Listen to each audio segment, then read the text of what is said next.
Further debate. The Government House Leader. Thank you very much, Speaker, for recognizing me to speak on Bill 31, Making Ontario's Road Safer. Speaker, I'm very excited to talk about this bill, to speak on this bill, something that I've been wanting to do for some time, and I'm glad that I got the opportunity tonight to do so. Speaker, the issue around road safety, the issue around safety for our pedestrians, for our bicyclists, is an extremely relevant and important issue for my community of Ottawa Centre. As members have heard me speak about often, I have the great privilege of representing downtown Ottawa, a community which is at the heart of a city of Ottawa, with some of the most incredible landmarks in our nation's capital located in my great community of Ottawa Centre.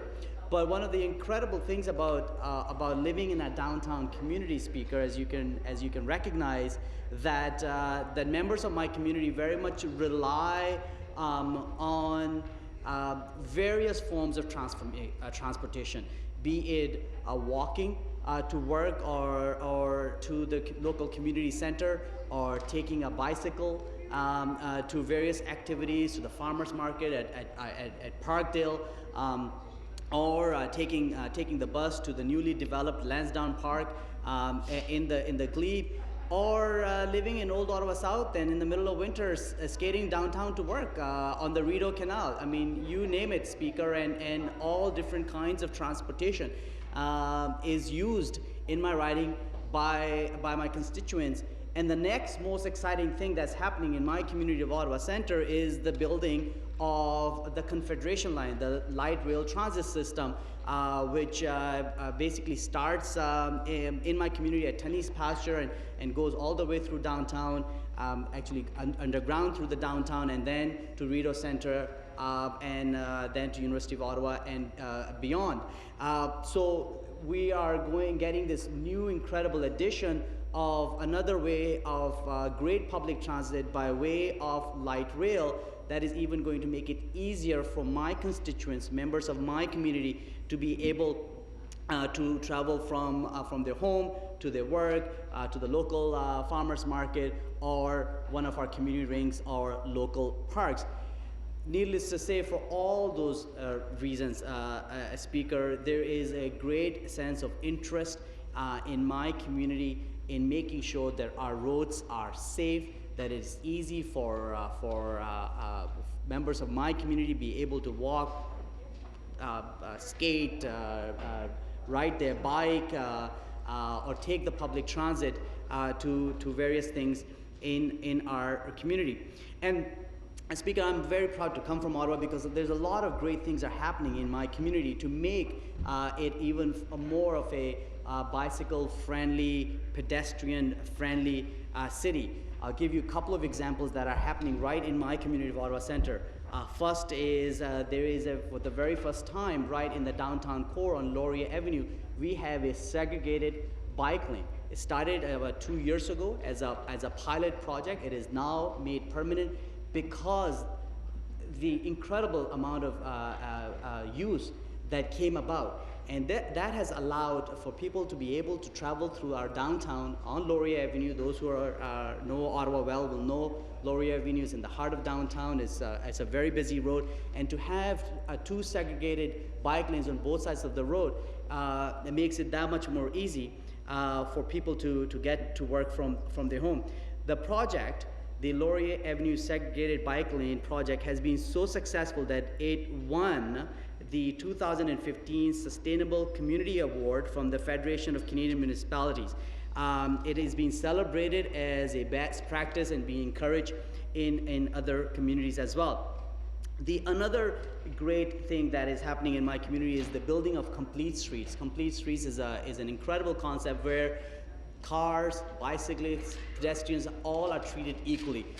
Lanes are created for all three modes of transportation in a way that people feel safe and have equal access to get from point A to point B. The very first complete street to be built in Ottawa is actually in my riding of Ottawa Centre, where Churchill Avenue in Westboro is now a complete street. And there are two more planned in Ottawa, and they also happen to be in my community of Ottawa Centre. One on Main Street, starting construction in the spring, and the other will be Scott Street in a couple of years from now. Once again, really making sure that we're putting emphasis on all modes of transportation in my community, be it cars, bicyclists, or pedestrians, by building more complete streets.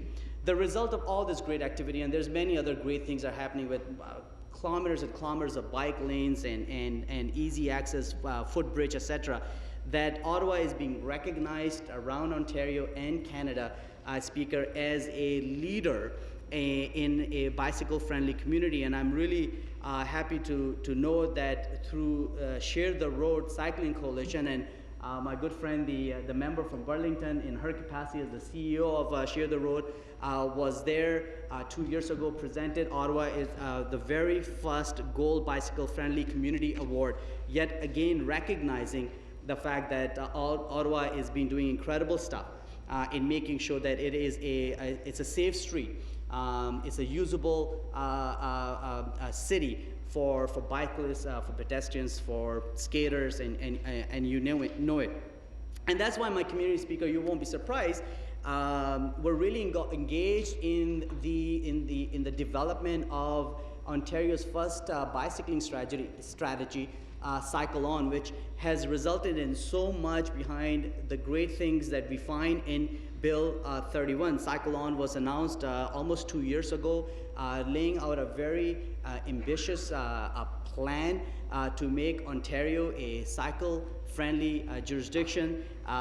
Members of my community were quite engaged in that process. I want to note 3 people, Speaker, who were part of the minister's advisory committee. Zlatko Krulish, who works with the City of Ottawa, was quite engaged, lives in my community, and is a cycle enthusiast. I've done a lot of great work in this area. Hans Moore, who is part of Citizen for Safe Cycling, another great advocacy group in my community, were part of that advisory group. And City Councilor David Chernyshenko, another great advocate of bicycling and pedestrian safe streets, were very much part and parcel of the work that went into Cycle On. And I want to take this opportunity to thank all 3 of them for their advice to me as the member of provincial parliament on how can we take concrete steps, practical steps within the provincial context to ensure that cities like Ottawa, who are putting so much effort into making our communities safe for bicyclists and pedestrians, can do more. And a lot of their input and advice is reflected in the Cycle On, the bicycling strategy that Ontario has put forward. Speaker, as been mentioned, Bill 31 has a lot of incredible stuff, and pulled together, it really, I think, takes a major step when it comes to making Ontario a leader in Canada, I would argue even in North America, towards making sure that our cities, our towns, our villages are welcoming to cyclists, to pedestrians. Things like emphasis on distracted driving, alcohol and drug impaired driving, pedestrian and cyclist safety, truck vehicle and bus safety. All these things, Speaker, are very important component in making sure that our communities are safe for everyone, and we are really fostering a culture of sharing between pedestrians, between cyclists, and of course car drivers in our streets. I would like to first focus on, Speaker, the part dealing with red light cameras. You will notice that this bill has a section dealing with supporting municipalities, and it proposes and improves municipalities' ability to charge and prosecute individuals from out of province who run red lights and fail to stop for school buses. This is a very important element Speaker, in this bill, something that I had some hand in working on. I had the great opportunity of tabling Bill 131, a private member's bill, in October of 2012, dealing with enforcement of Provincial Offences Act as it relates to red light camera infractions from out of province drivers. As you can imagine, Ottawa being a border town just next to Quebec, this is a significant issue. We have red light cameras in our streets. They are put in place to make our roads safer for other car drivers, but also for pedestrians. And we find ourselves in a strange situation where out of province drivers are not do not face the same rigor of law as under the red light camera regulations as under for Ontario drivers. And what that bill, my private member's bill, Bill 131, did is to make sure that we create a level playing field and give municipalities the power to be able to enforce the infractions on out of province plates. And I'm really happy to see that Bill 31 incorporates my private member's bill, and something that I think really represents a real challenge in my community, and this will go a long way in making sure that roads are safer in Ottawa and other communities where you have red light cameras in the long run. The other second aspect that I want to focus, Speaker, on, which is very important in this bill, is around pedestrian and cyclist safety. Something that I mentioned earlier is a very important issue for my community.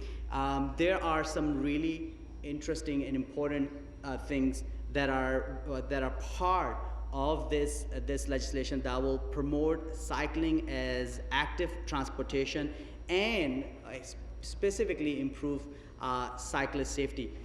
Speaker, too many times we hear in my community where a person unfortunately loses his or her life because of a collision between a car or a truck and a cyclist. Just a week and a half ago, we had another fatality. Happens to be in my community in Ottawa Centre, where a person was hit by a garbage truck and succumbed to his injury. These are the things that we need to prevent and take every step possible. And I think this particular bill, Speaker, will go a long way by ensuring that municipalities now will be allowed to, if the bill passes, to create contra-flow bicycle lanes to provide more direct routes and connectivity. It's a real challenge, especially in dense urban communities like Ottawa, where you've got a lot of one-ways.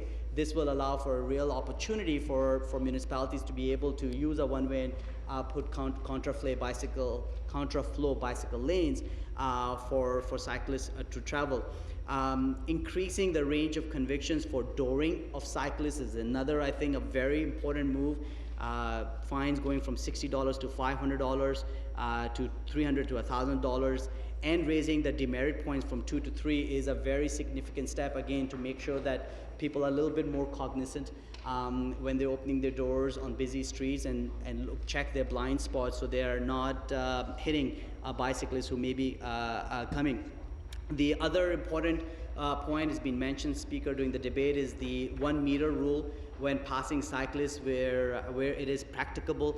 Another very important step that will allow for more safe cycling and better understanding of sharing the road within our communities. This is an issue that I've heard quite often about in my community, and I'm really excited, Speaker, to see that it is part of this bill.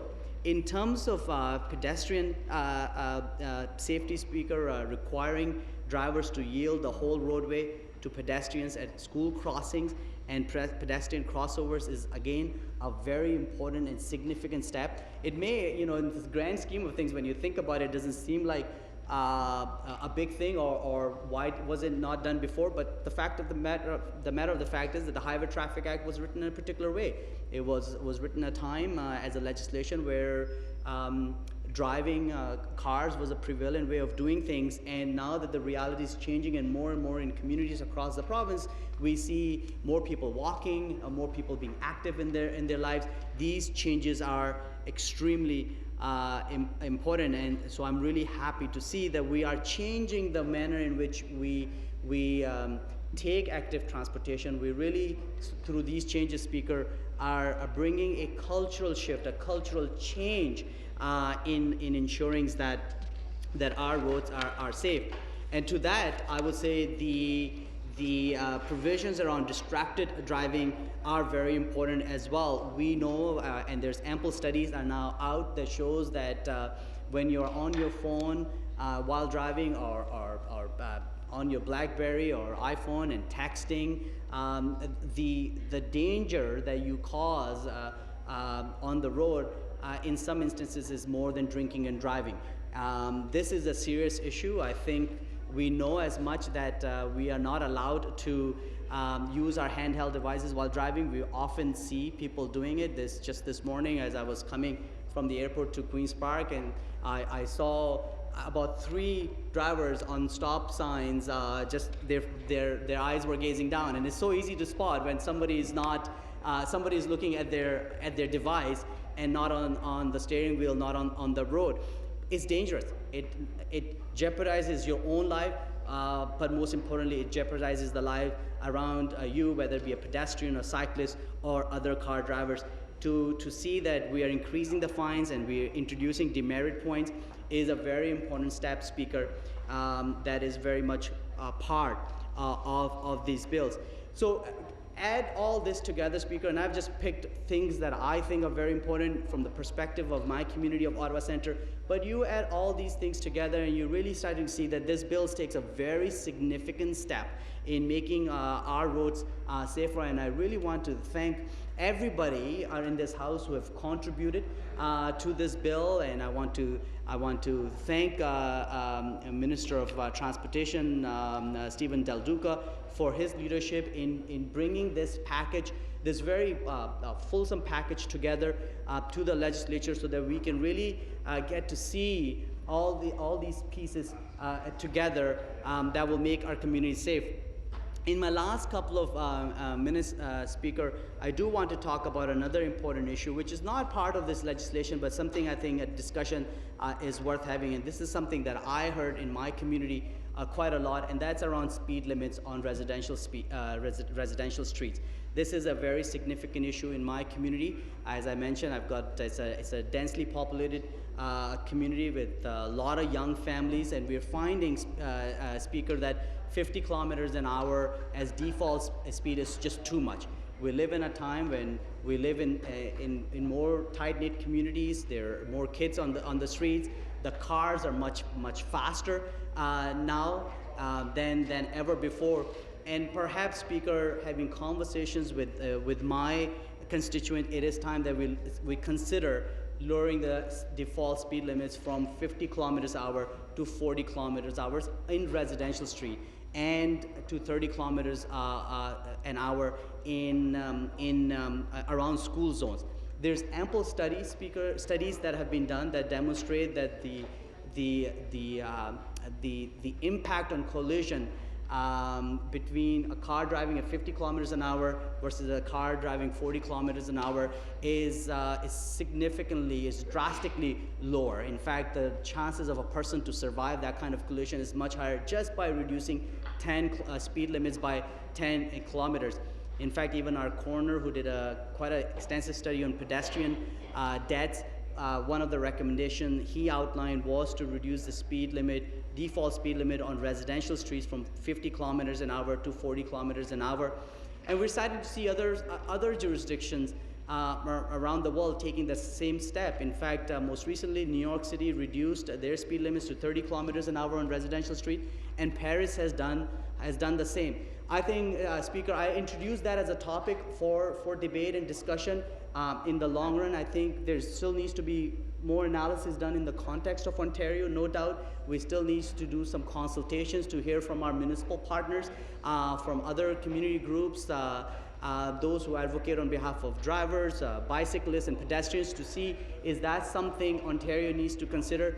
But, Speaker, I can tell you, listening to my constituents in Ottawa Centre as I go knock on doors in my community every weekend. This is an issue that I hear quite often about. There will be a tremendous amount of support in my community if we, as the legislature, consider reducing speed limits, default speed limits in our residential streets from 50 to 40 kilometers an hour, and in our school zones to 30 kilometers an hour, because it will really complement well with some of the changes that are outlined here.